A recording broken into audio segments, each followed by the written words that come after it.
And we are now live. Good evening, everyone in our LBE community. Good evening, Dr. Curtis. I know we are bestowing that title upon you, but you can own it. We are so excited to be here tonight with a favorite returning guest to talk about the great Mary McLeod Bethune. There's so much wonderful story about her to tell, and I can't wait to dive in and start talking about her. Before we dive in, let me just give everyone an introduction to our speaker, Ms. Ramona Curtis. She is the Director of Diversity Outreach Programs at Tulsa Community College. She is responsible for diversity outreach programs, including the Diversity Outreach Center. She retired from Baylor University in 2019 after 19 years of service. In 2015, she won the Baylor University Diversity Enhancement Award for her tireless work on campus and in and outside her community to promote diversity in its many forms, to seek social justice, and to inspire cultural competency. Over the past few decades, she has spearheaded many initiatives to promote diversity, including the Church Swap, an attempt to dismantle the most segregated hour in America. She has coordinated Undoing Racism, a program which focuses on understanding racism and how we can all work together to undo its negative effects. She speaks throughout the world on leadership, diversity, and other professional development topics. She holds a bachelor's in communication from the University of Texas at Arlington, a master's of sociology from Prairie View A&M University, and is currently a doctoral student at Prairie View A&M University studying educational leadership. Welcome. Thank you so much. It is so wonderful to be here with you again. I love the Flagstaff family, and it warms my heart to be able to talk about an incredible woman. I can't even do her enough justice in the time that we have here. Miss Mary Jane McLeod Bethune. I just want to give a shout out that she, during our Delta Sigma Theta 5th National Convention, she became an honorary member. So it makes me even more proud to be able to talk about my soror in this setting. I want to start out just giving you some history of Miss Bethune, as well as her early years, her family, her education, her political voice. And then I want us to really enter into this quote that I have here on the first page. She says, "I leave you with a thirst for education. I leave you a respect for the use of power, and I leave you with faith." And I think that's something, as we talk about her legacy, how that legacy is still so rich and so much needed here in the times that we are right now. This thirst for education, the way she grew up, we'll talk a little bit about that. The respect for the use of power. And in the respect for the use of power, she was not talking about respecting those that are in positions of power. She talked about the use of power for those who are in leadership positions, to use that power for the greater good and not for selfish purposes. And then when she says, "I leave you with faith," her life is so entrenched in her faith and in her own beliefs and value system, and how that family nourished that. And so I'm just so happy to be able to share with you in this time that we have today of who this incredible woman is, and then what she wants or expects for us today, and where we see that lived out as we move to the next slide. I found this really wonderful timeline of Miss Bethune from the time that she was born in 1875 to the time of her death. And many of the resources that are out there, the books that are out there, chronologicals, a lot of the wonderful work, more specific than this, but this is a great snapshot of who she was and how her political education and family pieces fit into that 79 years that she gave us this huge legacy, these huge shoulders to stand up on and move forward as a society. Next slide, please.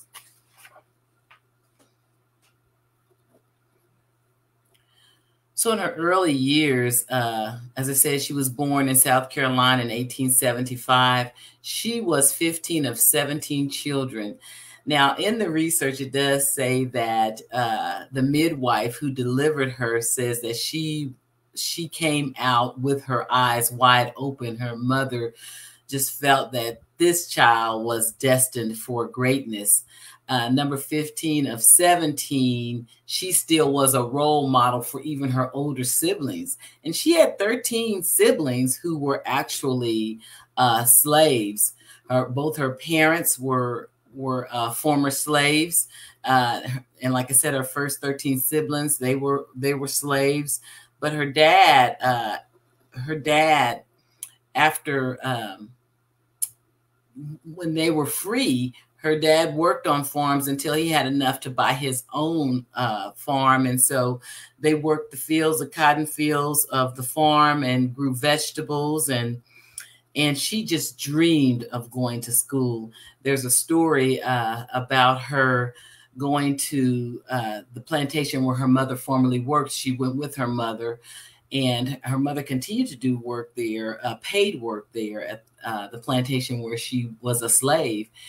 And while her mother was working, Mary would go and play with other children. And they said, you have to have the picture book because you're not allowed to read.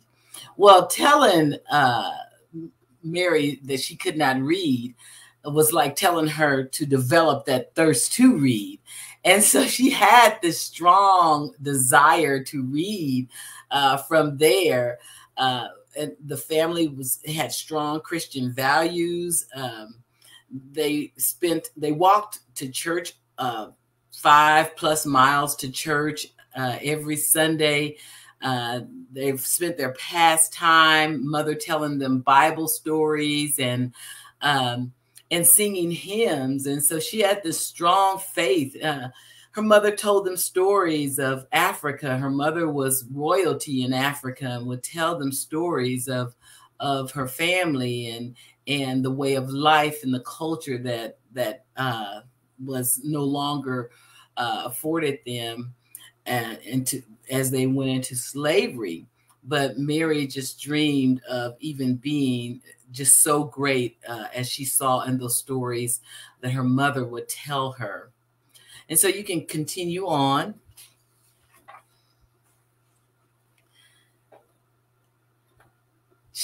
And Mary was able to start school at 7 because there was a missionary, Jane Wilson, a missionary who came to the farm and came into their town to talk to them about she was starting a missionary school that was 5 miles away and was looking for students for that school. And Mary, after talking with her mother and her parents, we have something special in this child, because she always had a heart for service, even the individuals in their community, serving her community, feeding individuals with her family. Her parents had very strong value systems. Their house was a hub for the community to come and visit and eat and sit and talk and just have a good time. And so after her mom and dad talked for a while, they decided that, yes, they would send Mary on to school. And she was so excited. Now, with Mary walking 5 miles to school, she combated a lot of racism on her way.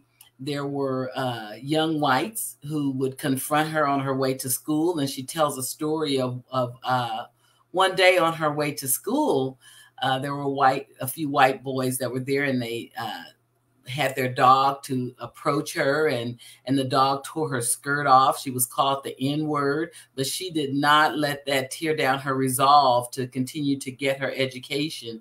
And as she went screaming and crying, she heard all of these negative words about African Americans not being able to go to school. And it was, even though the boy's father approached her mother and said he was sorry for what his children did, he back-ended that as he gave this apology.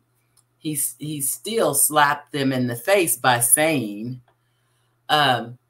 Negroes should not be reading anyway, should not be going to school. They should be working in the fields and should be servants. And so that was kind of a slap in the face, but that still did not tear down her resolve to continue her education.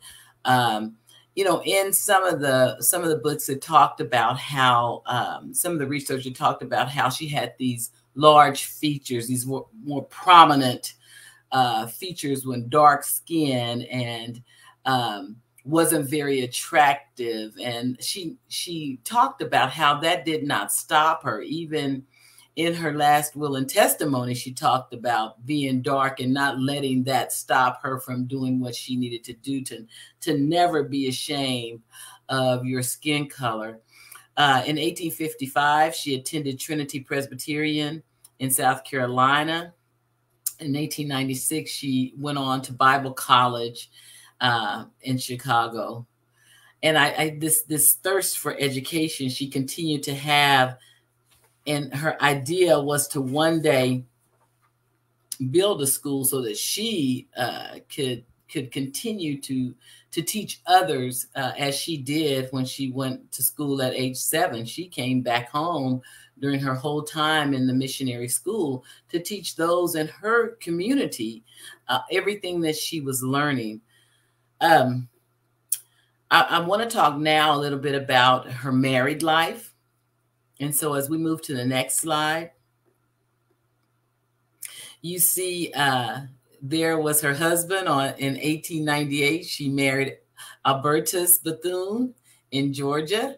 And they had their only child, a son, on February the 3rd, 1899, Albert McLeod Bethune in Savannah.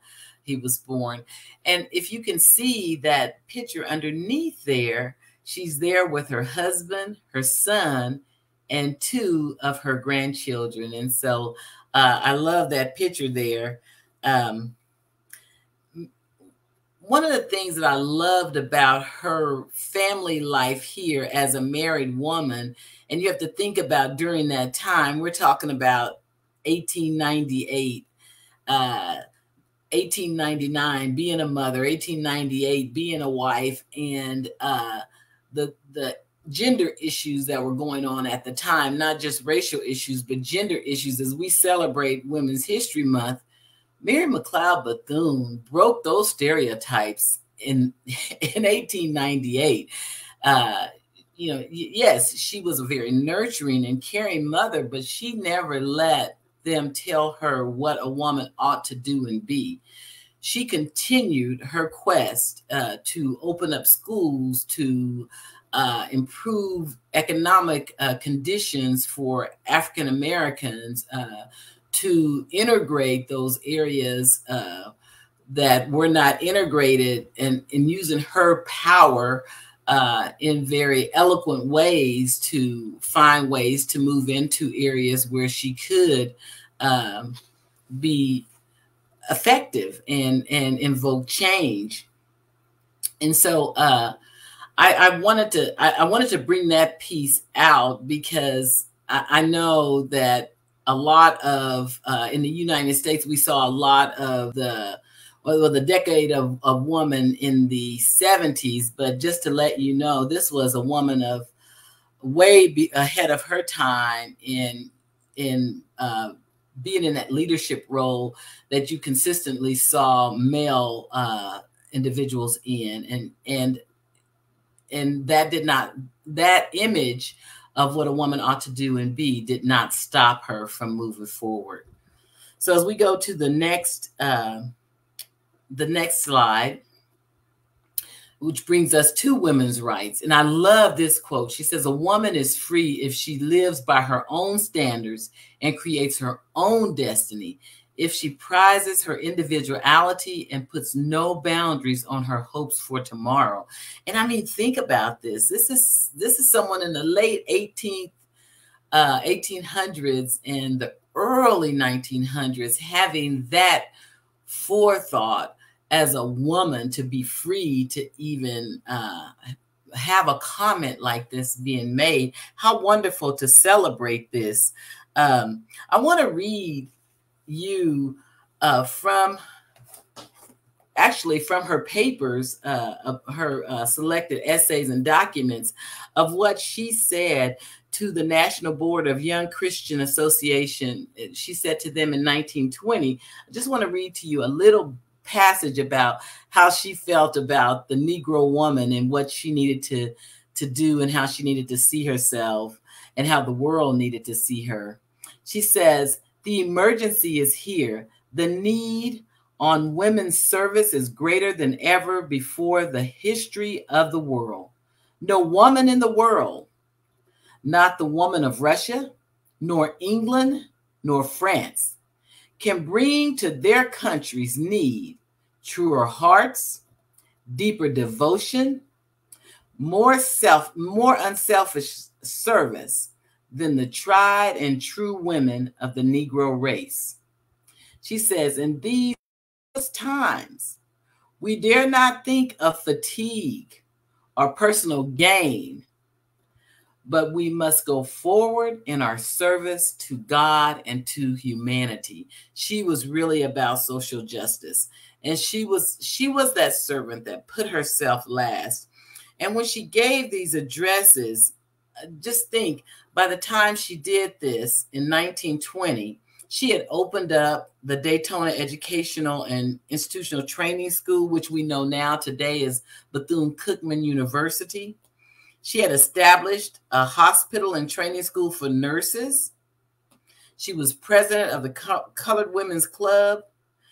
And through her fundraising efforts, she had dedicated a brand new hall on her campus in which the vice president at the time, Thomas Marshall, gave an address at the dedication of that hall. Just so incredible for us to be talking about her as a woman and those things that she was doing as a mother and as a wife in moving forward on women's issues and education for African Americans. Next slide, please. And this is just a slide here as she is as an educator and the first president and founder of Bethune-Cookman College she served 1923 through 1942 and then 1946 to 1947. Next slide, please. I love this quote by her as well. She says, "We have a powerful potential in our youth, and we must have the courage to change old ideals and practices so that they may direct their power towards good ends."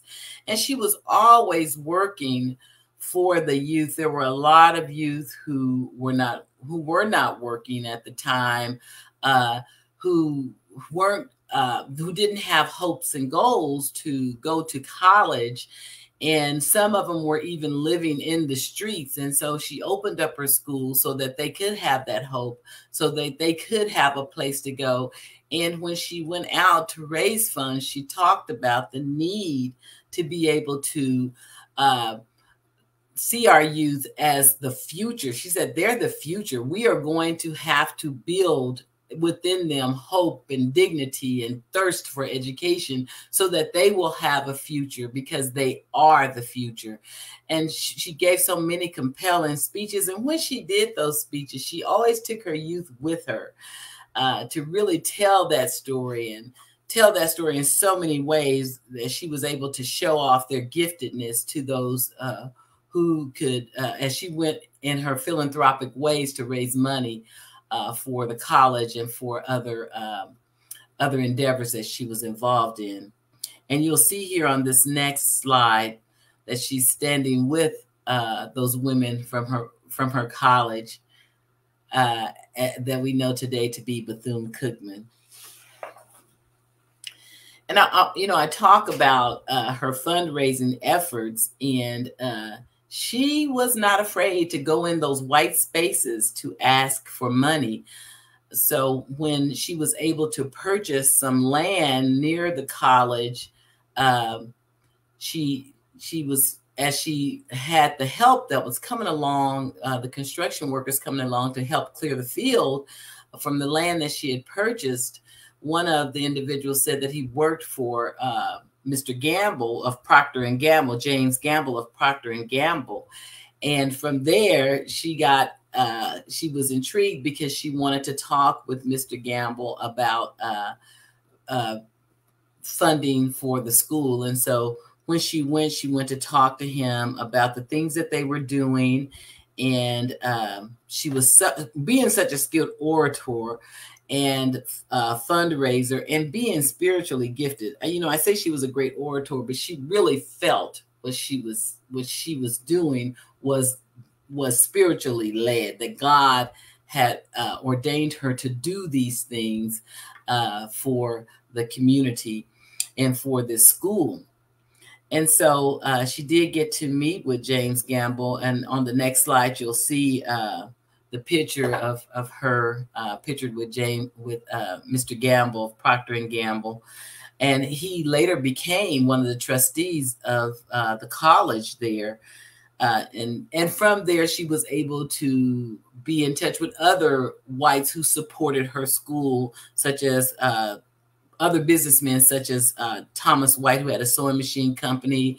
There were hotel owners who were the individuals from the school, the students from the school would perform. And from there, she'd even get more money for the school and finding those leaders who could come and support the school as well.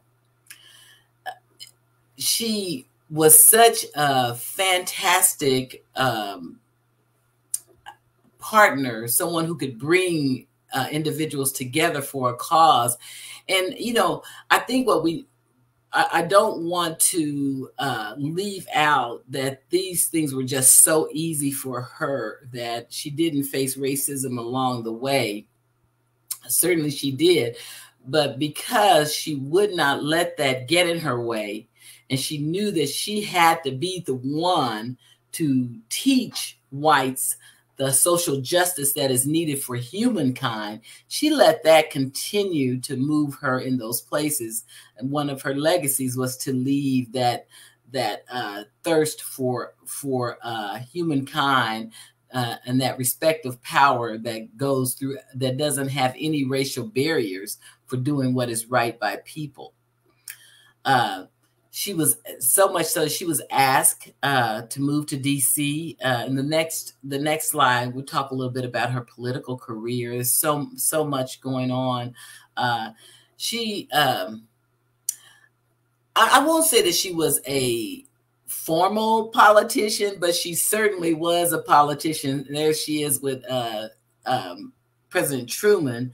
But she was asked to serve in Roosevelt's administration, in the National Youth Administration, and the National Youth Administration was there to find jobs for our young people who were unemployed and not in college. And so President Roosevelt put together this administration for that, in which he asked Mary McLeod Bethune to serve as a mentor within that administration to help find those jobs for African Americans. And so she joined that administration in 1935. And she became a great friend and confidant and even mentor, yes, for Eleanor Roosevelt. We'll go to the next one.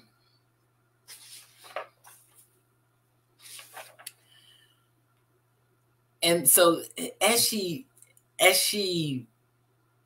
made her way through all of the elegance of the political society and traveled abroad, she worked on the war relief, World War I relief with the Colored Women's Club, but she also compelled white organizations to integrate their organizations. And she asked them to do that. And a lot of it was because of the work that she knew that Black women could do, that Black women were doing in wartime. She talked to the Red Cross about integrating the Red Cross, and the Colored Women's Club did a whole lot for the Red Cross during those times. She was a special advisor to President Roosevelt beyond the Administration for Youth in any minority affairs. She spoke with authority, but with quiet authority, but was very well respected. And in 1935, she also, the same time she went to work for the Roosevelt administration, she founded the National Council on Negro Women. And so she's just incredible about uplifting her community and finding those ways for African Americans to have a voice, not have someone speak for them. She called out organizations, Christian organizations as well, to have more representation, white Christian organizations to have more representation within their organizations, and allowing more African Americans to not just join, but to have those leadership roles and have a seat at the table. And I want to move on from here to talk about why her legacy matters today. So why her legacy matters today, if we'll move on to the next slide, I put down a few areas that let me stop here, and then I'll move on to the next legacy. Let's talk about her legacy. No, yeah, let's to the next slide. I'm sorry. Yeah, her last will and testament. This is her legacy that she leaves, and she tells us this. She wrote her last will and testament a year before she died. She was 78 when she wrote her last will and testament. And she says that she wants African Americans, she leaves us with this confidence in one another. She wants us to work together in communities for economic security, for education security, for leadership. She left us with hope to see the future, to have our youth desire a future. And there's always going to be hope there. She left us with the challenge of developing confidence in ourselves. And when she talked about this, she talked about her skin color, but that never stopped her from going in places and spaces where she would be respected or even demand respect. So she said that as a person of dark skin color. So the challenge of developing our confidence in ourselves. And she left us with a legacy for a thirst of education. As I looked through her papers and read through the research of her life, and heard her, as her mom told stories of Africa and where she was from, and having visited Ghana, seeing that thirst for education, and she's wanting us to see that same thirst here, and that thirst that is here, but how do we feed that? How do we feed that in some of these other legacies that she's left for us? She left us with this legacy for respect for the use of power. And to use it in courageous ways that will get us into the boardrooms, that will get us into those areas where there is not any representation or there's minimal representation. She leaves us with faith. And even though she was Christian, she felt like we should respect in everyone's race. So she leaves us with this value system that you set for yourself, this faith that there is something greater than you that's moving us forward, and faith in one another that we will see each other through these times. And she left us with a legacy of racial dignity, understanding who we are and working together, a desire to live harmoniously with your fellow man. And she said that Negroes, as she said, should work to build those bridges with whites. And so that's still something that we have to do today. But when you read her biography, when you read through her autobiography, her papers that she left, her letters that she left, you will always find that she says our responsibility is to our young people. That is a value-added piece. We have to give them a hope for a future. We have to allow them to have that desire for greatness, that desire to move forward. We've got to instill that in our young people because, as she said, they are indeed the future. So we'll move to the next slide. Why does it matter today? Well, one of the reasons it matters today is because we still see racism very prevalent today. We still see under-resourced public educational facilities. Crime and violence in our communities are still there. Our literacy rates and graduation rates are still not the gaps are still not closed. And as we have seen just recently in the latter few years, that there is voter suppression going on in our nation. And so she worked hard at all of these things to close gaps and to really rally with our leaders to encourage and move forward with the legacy that she has left for us. I want to move to this next slide as we talk about these things. I wanted to just bring this out to show that families living in poverty, parents with the highest level of education, less than high school, still 64% of African-American families are there. Our Black students are there. Our Black students, 45% families living in poverty of mother-headed households, and then 35% families living in poverty with father-only headed households. And these statistics are higher than those of U.S. students. When we look at them side by side, we see there that we still have gaps to close. So on the next slide, I also wanted to lay out for our conversation today, too, why her legacy matters today. She worked so hard for all of these things, but we still have a high percentage of Black students who attend high poverty schools. And we still have the achievement gap between Blacks and white students. We have not closed those gaps. And again, I talked about voter suppression. And as hard as she's worked to make sure that the African-American voice is heard in those spaces, in those places where there was little representation, we are still seeing that little representation as our lawmakers in some states are committing to do away with the issues of our history that are critical to be taught.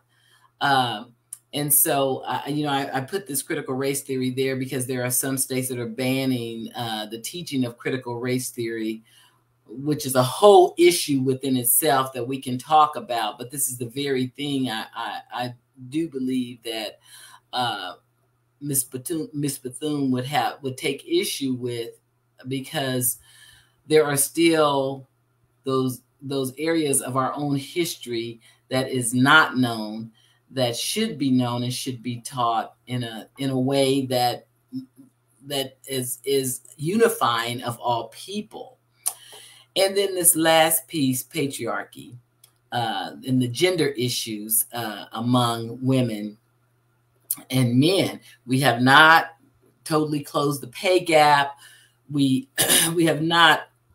may have cracked the glass ceiling, but there are still issues that we need to attend to when it comes to women and the respect of women.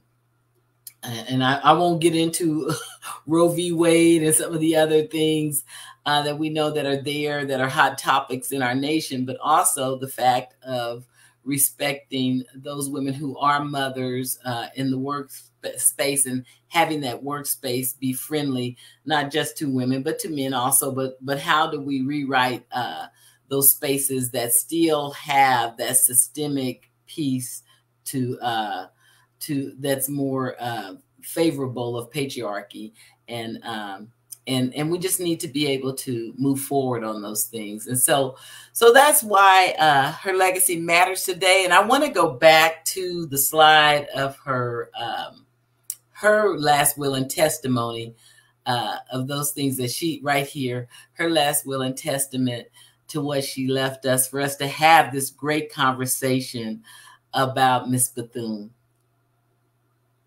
Thank you for letting me share that brief history of her.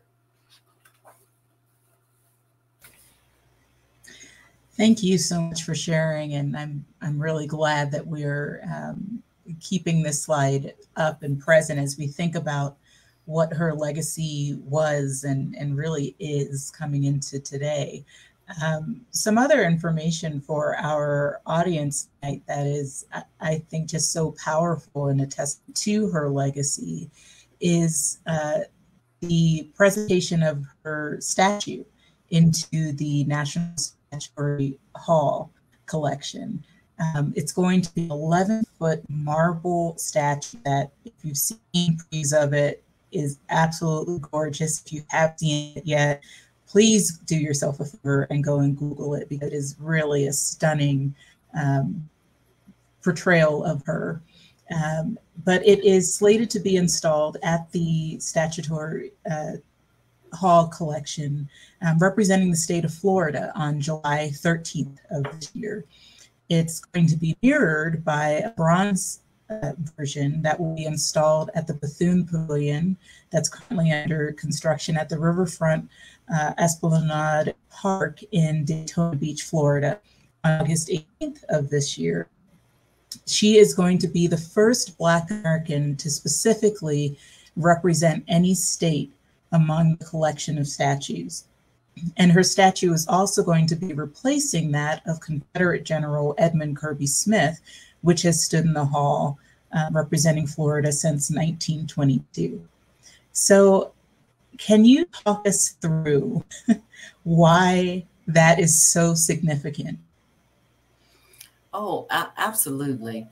And I tell you, as we look at her last will and testimony, I think as you are talking about her statue, there is that hope. And as she talked to us about this desire to live harmoniously with your fellow man, her story has been told and it has been heard.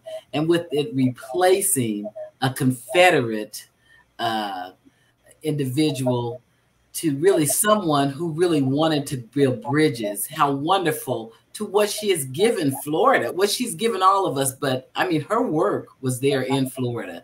And for Florida to really read and understand who this woman was, and for her to have been able to be in those spaces in Florida to make a change, I think that is extremely important today, to see how someone who came from parents who were slaves, 13 of her siblings, and remember, she was number 15 of 17, 13 of her siblings were slaves. And to see this today, that hope, that challenge of developing confidence, she didn't get to see this. And she would say that she hopes, and that one of the things that she know that it probably will not happen in her lifetime, that we will see racial equality. And so for this to happen, I think that's exactly part of what she's leaving us with. You know, back then when she wrote her will and testimony, can you imagine? No one would have believed, African American or whites would have believed, that this day would come, that there would be a statue of her, and that it would replace in the South, that it would replace a Confederate soldier. So yes, this is who she was. This is that piece of hope. This is that desire to live harmoniously with your fellow men. This is what she asked us to work hard on. And so to have her story told, for it to get in a room to be able to say that this is who we need to honor in this way. This is the stalwart to take this place. I just feel that that's exactly what she is asking all of us to always like. Can you imagine what's happening right now in our nation? For you to think some 30, 40, 50 years from now that it's going to be great, that we're going to be celebrating things that we can't even imagine that we celebrate right now. That's powerful. And that's that faith that you cannot read about Mary McLeod Bethune without feeling the faith that she had to move in the ways that she moved, in the way that she looked in that time and space, that she did not let that stop her. It's powerful. Absolutely. And that really leads right into the next question, because often when we're talking about her, we talk about her in terms of having a legacy that's an impossible legacy to live up to. And yet that's not an excuse to not try. So what are we trying to live up to if we follow her example? Or why should we try and live up to her legacy? Well, I have talked about this since the late 80s to this day. When we see mental health issues in our community, and some of those issues are because of this lack of a healthy racial identity when we go into spaces that don't look like us. It's very difficult when you have to find validation among your own people because you don't get the respect from others when you're in those spaces. And when you're in those positions of leadership, sometimes it's hard to even get that respect. I don't have to bring up the Obama administration and President Obama and all that he went through, having had Ivy League education and still having to deal with the racism. He and Michelle, both President Obama and First Lady Obama, both had to deal with those issues, making her the angry Black woman. That ability to have that healthy racial identity is something that we have got to talk about. And that's what her legacy is leaving us. And I think that's one of those really big issues, especially when we see that state administrations are trying to even kill the promise of a people and the impact of a people from slavery to freedom to where we are today. I think that those are things that we have to talk about today. How do we do that? How do we, when we're seeing suicide rates among young African Americans go up, I just think that Mary McLeod Bethune would ask us, those of us who are in the generations that are supposed to be inspiring these youth, what about my legacy did you all not teach? What did you not bring down? What about my legacy of the racial dignity, of the challenge of developing confidence, of the confidence in one another? What have you not done yet? And that, there's a responsibility to our young people that I don't think that we've truly elevated that or evolved that in what was given to us from our foremothers and forefathers. It's so dynamic. She had this thirst and this desire to be able to read, but not only to be able to read, she also had a desire to bring that back to her community and teach others. And, you know, that confidence in one another, we have got to build. And she did not want that built in a monolithic way. She wanted that built in conjunction with us living harmonious with our fellow men. And to be a strong Christian, I'll say this, I may be rattling, but she's phenomenal. But to be a strong Christian, she's a United Methodist, to be a strong Christian and to say that we must respect other religions, that's powerful. She says we all need to live here together, work together, respect one another. And we're missing these pieces. I was reading about the school that she founded in Florida. And you can fact check me on this because I was reading just very briefly about it. But it was suggesting that she had actually pinpointed the location where she first established the school because it was in a place or in a town where a railroad was about to be built through it. And it was just helping to anchor that community in a way.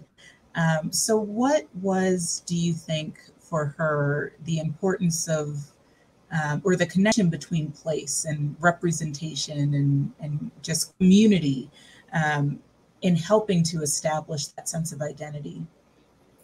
Well, I tell you, she was asked to go and visit an area that was very underserved and under-resourced.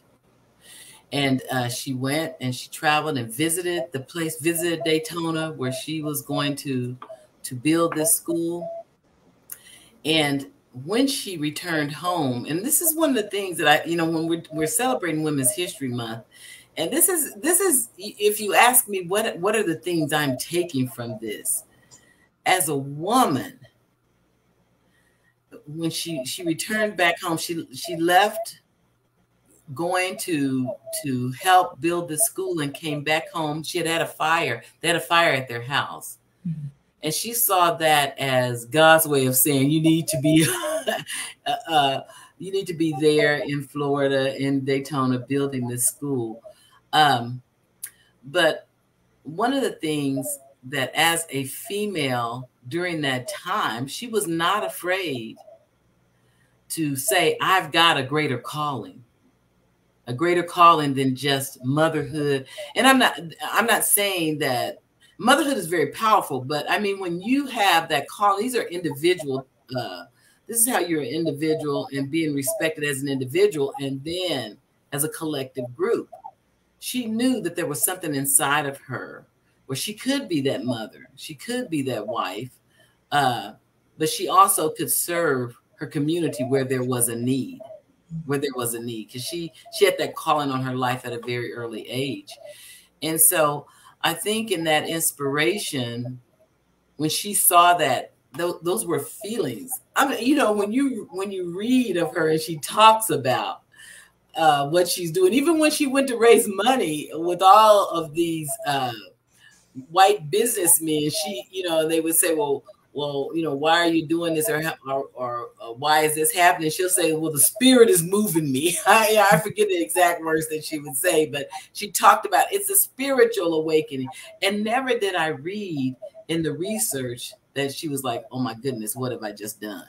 It was a thirst that was there, that was guiding her to move in these areas. And so really, when you read about why she was compelled to go to this particular community, she really felt it was God sending her to that community to make it better. Because she even talked about, crime is high in this community. Illiteracy rates are high in this community. This community needs me. Did she fight racism when she, during her years at her school that she established? Yes, there's a story that she tells that the Klansmen turned off the power around the school, and they centered themselves around one of the female dormitories. and the girls were afraid, but she told them to be calm and to be quiet, and then they were screaming, and I forget what hymn one of the girls started singing, and then the others just started singing the hymn as well. And do you know those Klansmen backed off? It's her story is so full of faith, so full of faith. And and sometimes I think that faith is lost, and it's not. Her faith was in God, but her faith was also in human dignity, in humankind. She had faith in people, and so there was a calling for her to go, and she also saw that need. You shared about Miss Bethune in her youth being told that she had to have picture books because Black children couldn't or didn't need to be able to read. And that really driving her all the more to learn both how to read and just to educate herself in general. And there's a quote from her that states that education opened the world to her. So why is education for her then and for us now so closely tied to the idea of power and the idea of empowerment? Yes. That is so good. For her, I will say this. She heard stories. She saw proof that there was a denial of people to be educated, to expand their horizons through education. So that piece there is something that she really saw as a why can't we? So I think it was so empowering for her to not only be able to have that chance to go to school, but because she had that chance to go to school, she then taught others in her community how to read. Everything she learned, she taught others as well. Fast forward to today, as we talk about why is that so important, having that denial. I don't believe the stories. I learned so much in looking at Mary McLeod Bethune's life, where I think a lot of the thirst is lost in education.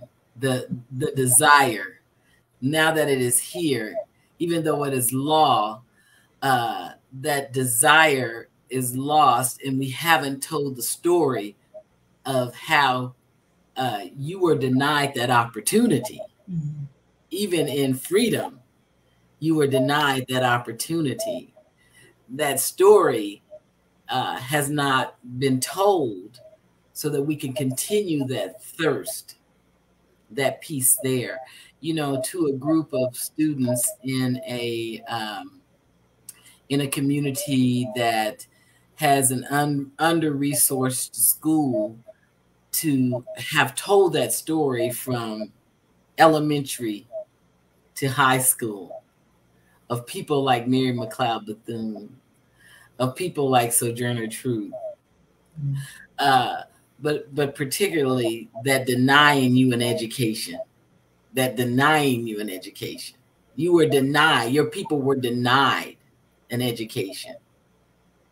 All the more reason to build and to thrive in that arena. And so I think we have to go back to her last will and testament. And we have to think about, what is my responsibility to young people? Mm-hmm. And how do I instill that thirst for knowledge in them now? Having read and having studied Mary McLeod Bethune, how do I now really fully understand when she talks about our responsibility to our young people? How do I not own that responsibility after seeing her life lived out and in hearing what she leaves for us? The thirst for education, the responsibility to our youth. The hope of a future, the hope of a people, the hope of thriving, the challenge of developing confidence is so strong. And she talks about confidence in your own people. Confidence in your own people. Confidence in yourself as a race of people or culture that is not respected. Still having that confidence that you as an individual, collectively with others, can build that, can bring that, can work with others who don't look like you to build that. I mean, I really feel that, you know, those are those pieces when we talk about that denial, to be able to do whatever we were denied, women denying a seat in the boardroom, people who are not citizens of the United States being denied opportunities, and in all of those other areas, particularly even as she talked about, you know, because I found this so fascinating, her faith in God and being a Christian, but yet still here she is, a woman who respects other religions. You know how powerful that is? Do you know how powerful that is? Someone to see and understand that. I have some theories. I don't know that I want to share, but I have some theories of how all of that evolved. Well, I'll go ahead and share. Okay. So one of my theories that I thought about as I was reading, even as she talked about interreligious commitments, is hearing those stories from Africa that her mother would tell. That I mean, I can only imagine, you know, where faith came in, having understanding and a respect for African culture. Right. Her parents were phenomenal. They were phenomenal. You know, so what she witnessed former slaves raise 17 children. She witnessed former slaves and 13 siblings live in a small farmhouse on a farm, a dad putting together enough money to buy his own land and have his own cotton, and that cotton bringing them money. You know, witnessing these things. How do you not have hope when you see former slaves progress and do that? How do you not? And she realized that the opportunity that she got to be able to go to school was not afforded to her other brothers and sisters. Somebody had to stay back and help at the farm. And she took that responsibility to go to school and come back and teach. I mean, her world, she saw so many wonderful things evolve out of the harsh realities of racism. She saw a resolve of people, her parents, her community, who still pressed forward. I hope I answered your question. She's a fascinating woman. I love talking about her. And your questions give me an opportunity to really dig into her life and really talk about those things that build character. Absolutely. One of the initiatives for the Live Black Experience Project is furthering some of the work that we did in writing the strategic plan, focusing on youth issues and concerns. And I loved the quote that you shared from her, stating the powerful potential of our youth and the need to direct their power toward good ends. So what message do you think she would share with youth in our community today, especially where they are few in number and they're often unseen, and they're fighting for visibility and voice within their schools and within the community that they live in? Yeah, I thought about that too. So much has changed since she was in this world. But I said, if she was here today, she would be teaching youth how to use technology for the greater good of our people. Mm. I really do believe that there would be more podcasts, there would be more TikToks that were promoting excellence. there were, I think she would use that time uh, to tell her story, but also to engage them in a way in this whole confidence in our youth. And to have our youth not necessarily challenge uh, the authority or the leadership, but to really think about what power do you have as youth that you can use Mm. to and social justice. In terms of social justice, how do we teach youth, how do we teach them to use the platforms that they have, whether it be their school, whether it be social media? How do we teach them to have that platform that's asking to close these gaps, Mm. that is not going to allow the way their schools are represented to continue to happen, to fight for those challenges that they face when compared to other schools in the suburbs, other schools just across the town.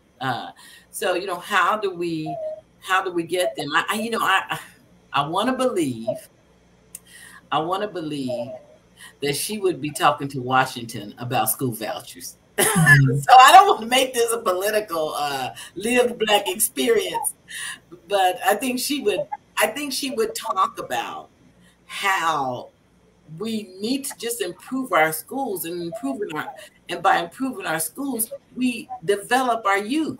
Mm. We develop our youth. I as a United Methodist, as well as a Methodist, as my soror, Miss Bethune, I thought about, my ability to speak, my ability to stand before people, my ability to speak in complete sentences. A lot of that came from the church. Mm. Being raised in the church, and having, as we are in the Lenten season, having your Easter pieces, and it being youth Sunday, so the youth lead worship and all of those kind of things. I'm not advocating that we now flood churches for developing youth, but I think that's a great place to be able to think about how we're developing and having this responsibility to our young people. And I do. I think she would empower you to challenge those edifices to do that. I think that she would challenge those youth to make their schools better, to be those voices to make their schools better, to understand how to develop those leadership skills to invoke change. She'd probably have a leadership program now after she's established all that she's established. Now, what's needed is this leadership program.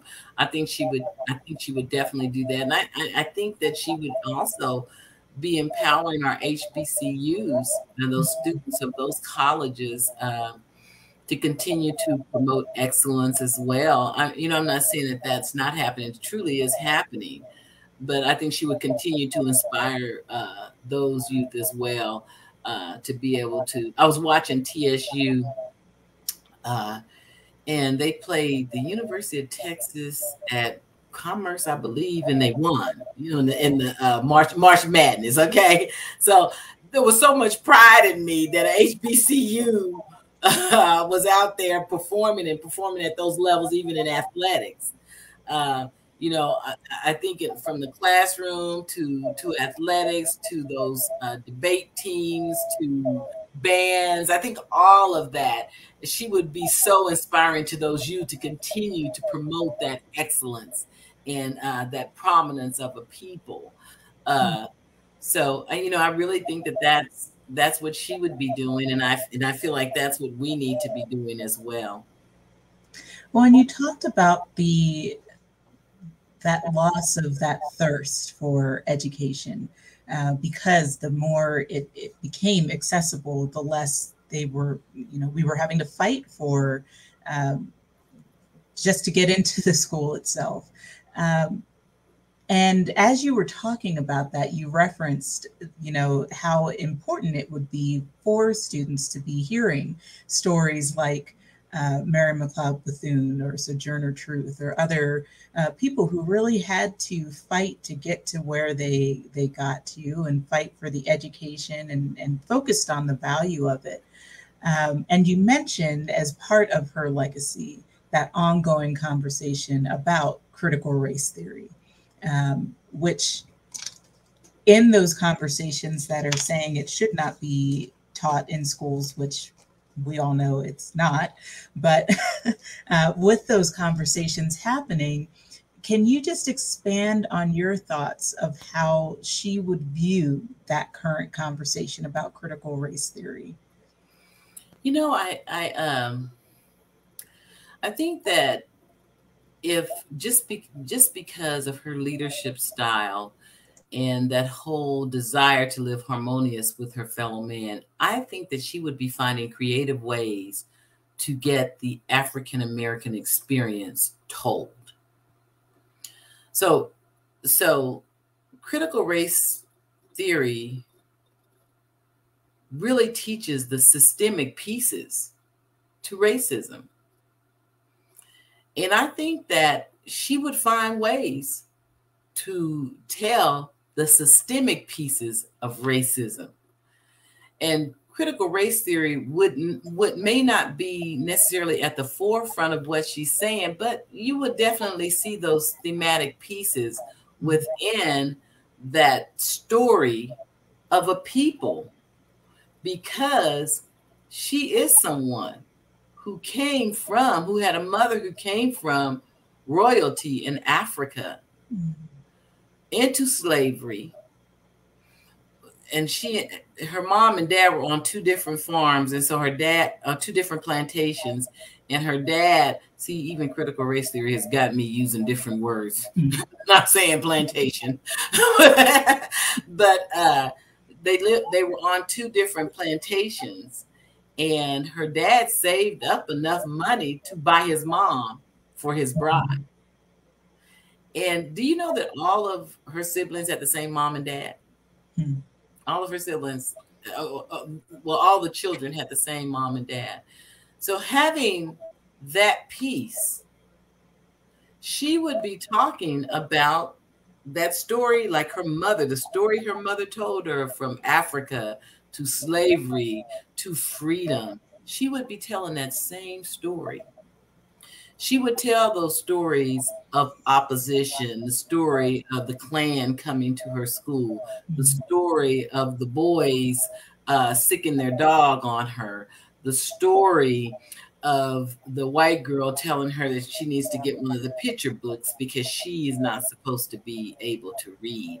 She would, and there are many more stories. Those are the three stories that we've told tonight. There are many other stories. She would be telling those stories, and she would be telling those stories to the administration as to why these things are important for not just a race of people, but for our nation to move forward in this desire for to live harmonious with your fellow men. She would tell that story. She was definitely a human relationist. Most definitely. And I really, she would not be happy of what's going on in different states. She would tell them, I believe she would tell them, your children are not going to feel any more less than I felt when I was the only African American in my school growing up. It's the resolve, the confidence in one another that we teach, the challenges to face those challenges that we face in developing confidence in individuals as to who they are. You don't shut down telling a story of a people in your nation, in your state, who are still progressing despite the systemic issues that we have. So I think that she would be fighting those issues, or I wouldn't necessarily say fighting, because it's hard for you to, even though she used strong language, you need representation in this club. We need representation here. She did use those. She let it be known. But she also, as she was letting it be known, she also talked about what this will bring to your organization. Mm-hmm. What these voices bring to the table. So I think that's the way she would approach it. She would not be happy with it. Not someone who had parents that were slaves and 13 siblings who were slaves, and a dad who worked hard to purchase his own land despite the racism that was going on, and to work his own land. And there's just no way that she would say, oh no, we shouldn't be doing this. She would definitely be finding those ways to have those conversations. You talked about her focus on ensuring that Black people and communities were empowered to speak for themselves and to be represented. Why would you say, or why do you think she thought that was so important? Well, who can tell your story better than you? Who can show your worth better than you? I think that that's one of those great things for young people, to teach our young people that confidence, to be able to do that. But I think the reason that it is important for us to have that confidence to be able to tell our story, to be in those spaces, is because of the lived experience we share. Think about those things that are stopping you from becoming who you fully need to be, that are out of your control, but should be barriers that are torn down. So how do we engage a diverse community of people to come together to tear those barriers down? How do we build enough confidence in individuals to tear those barriers down? How do we do those things? And, I really feel that it is important for us, and I go back to that healthy racial identity, to find those ways to instill that in individuals so that we are empowered to navigate those processes, to be able to because she talked about she didn't just talk about education, she talked about economic development as well, which was so well lived within her family. She talked about that as well. So those are the things. How do you get someone to see the need, who's not necessarily having those experiences of denial? Like, as you said, how do you get someone to see those needs? And I think that's what she would be doing, because that's what she did. She would be developing individuals to be able to see the need. Yes, we have schools now, and it's a law that you go to school, you're truant if you're not in school. But if I don't have that desire or that thirst, what good is it, And if I don't see that thirst, that responsibility to our young people, if I don't see that lived out in my teachers and in the administration, then what happens with me?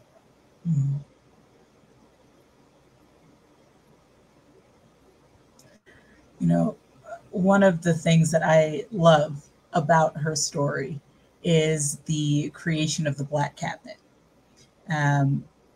It was also known as the Federal Council of Negro Affairs, or the Black Brain Trust, and it was a self-organized advisory group for FDR. I think I just love the audacity of it. And she gave them names who would be great people to serve on this, to be part of this. I mean, it's an amazing cabinet group that was put together, and an advisory group that was put together, and really had the opportunity to speak into policies and programs.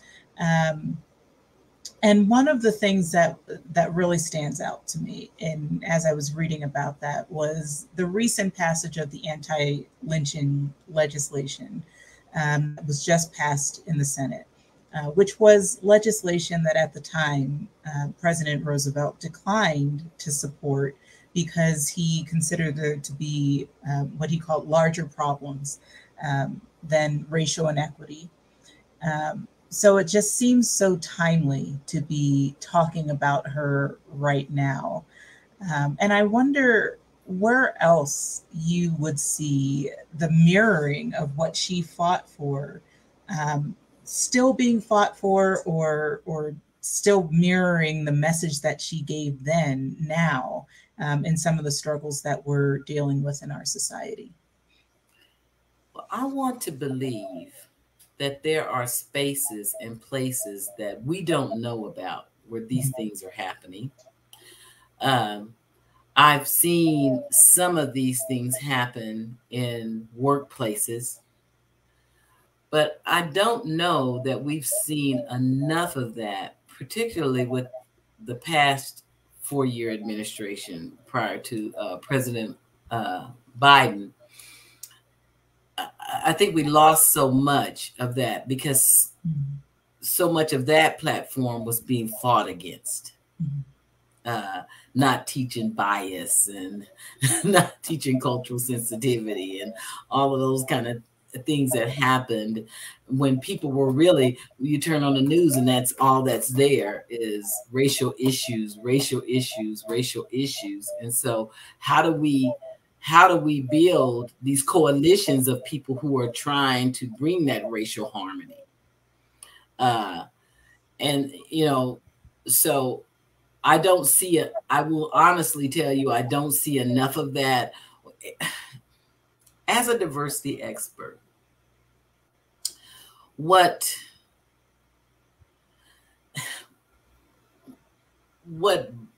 I won't say it bothers me, but what concerns me is we feel like this hope, this desire to live harmoniously with your fellow man, this challenge of developing confidence, this confidence in one another gets pushed down by these taglines of let's focus more on what we have in common than what we have different.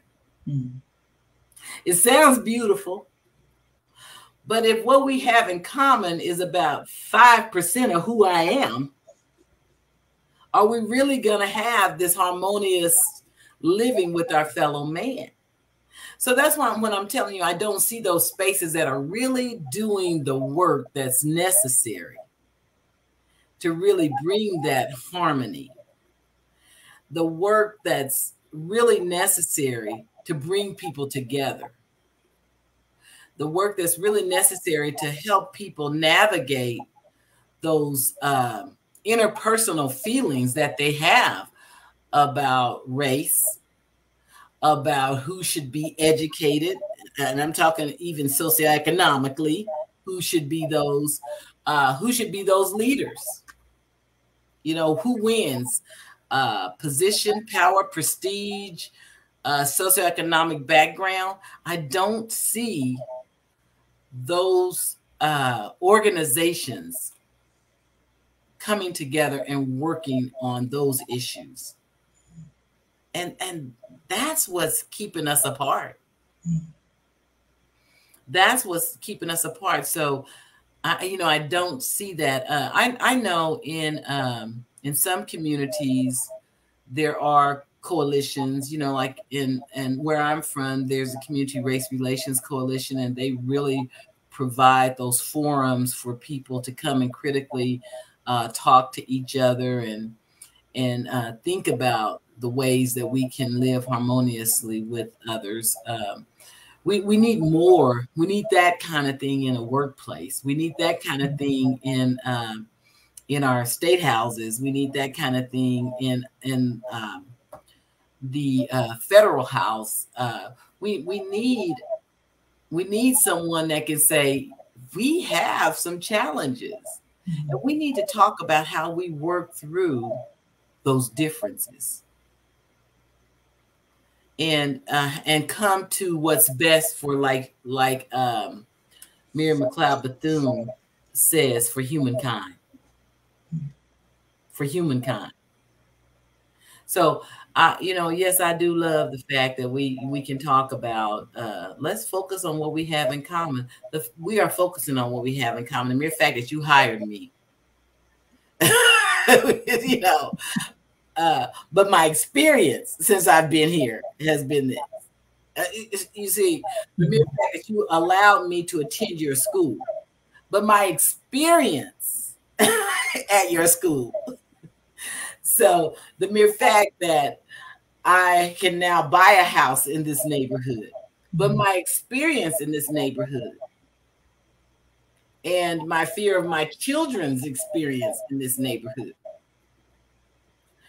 So, so there's still those things that are different to us, where you say, well, you can live anywhere you want to live now.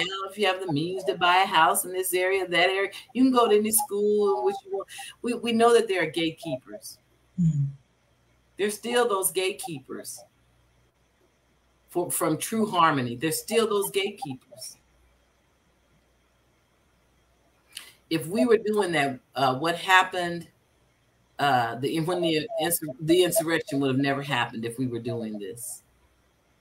Other things may have happened because we have those challenges, but a swelling of a group of people who have mounted up to take over, to overthrow an election, to talk about killing a vice president, to believe that somebody is taking something from you, that if you just think, it's a lie. It's a lie. How do we do that? And that is that piece that she talked about, respect for the use of power. Because you can use power, but the respect for the use of power for humankind.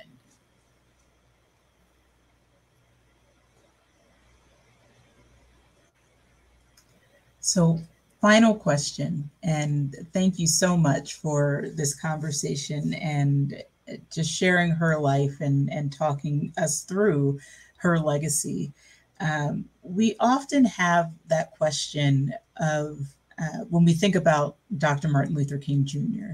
And the question gets asked, what would he say about the status of the dream today? I'm curious what you think Mary McLeod Bethune would say about the status of her last will and testament. You spoke to it earlier when you said that she would ask, what about my legacy? But what do you think that she would say, looking at our society as it is now, and looking at the challenges that we're facing within society? What would her message be to us right now? Because of her faith, I don't think that she would utter ugly words. But and she may not say that she was disappointed.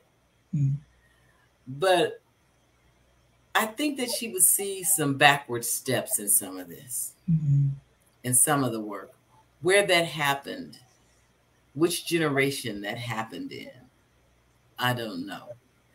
But I think that in some of the issues that I brought up earlier, because she made this clear about her skin color, being dark. That she had to have faced some issues of people using that against her or saying slurs to her because of that. And she talked about her features. And to now see where our youth are today in terms of a racial self-concept. I think that she would say, which generation where is responsible for the decline in the thirst for education in some of our most challenged schools. Which generation failed to do that? What social institution failed to do that? Was it the church? Was it the school? Was it the community in which someone lives? Was it the government? Where did we lose that thirst? How do we get it back in the most challenging places? Because remember, she was the only one of her siblings who was able to go to school. So where did they had the thirst, but they had to work. So where did that go? I think she would think about that. I think she would also still rely in the way of hope that we could steer that ship, and we could turn that ship around. That's one thing about her. I mean, I have so much hope after even reading her story. I think she would now say, now we have to tackle this. We have to steer the ship back. We have to move it. Let's get aboard this. You know, I don't think she's going to listen too long about why we're not there yet. I think she would take that same faith that she had back then and be steering that ship with that faith. You know, let's move it. She was a woman of action. She was a woman of action. And I think that was there. I think she would challenge the use of power and the use of power for the good, the common good. And so I think that she would be talking to our leaders about the use of power. I think that she would be doing that as well. And she surrounded herself around other clergy members, you know, male clergy. So I think that she would have some candid conversations with the Black church. I think she would talk about the time that we're in now, and let's think about where we should be as a community of faith. I think she would have those conversations. I think she would be building better schools in inner cities. I think she would be building better schools in rural communities. I think that's where her work would be, because she was an educator. And where she saw that need would be in those spaces. And I think that's where her work would be. I really do. Beautiful. Well, thank you again so much. I mean, this was such a beautiful conversation, and she has such a beautiful story that we really do need to engage with, and I think remind ourselves of. There's something about the hope that she had that is contagious, and I think if we really focused in on it, you would see a lot of that same hope and that audacious hope carried forward into our society today. So as always, we say thank you to our audience as well for joining us this evening.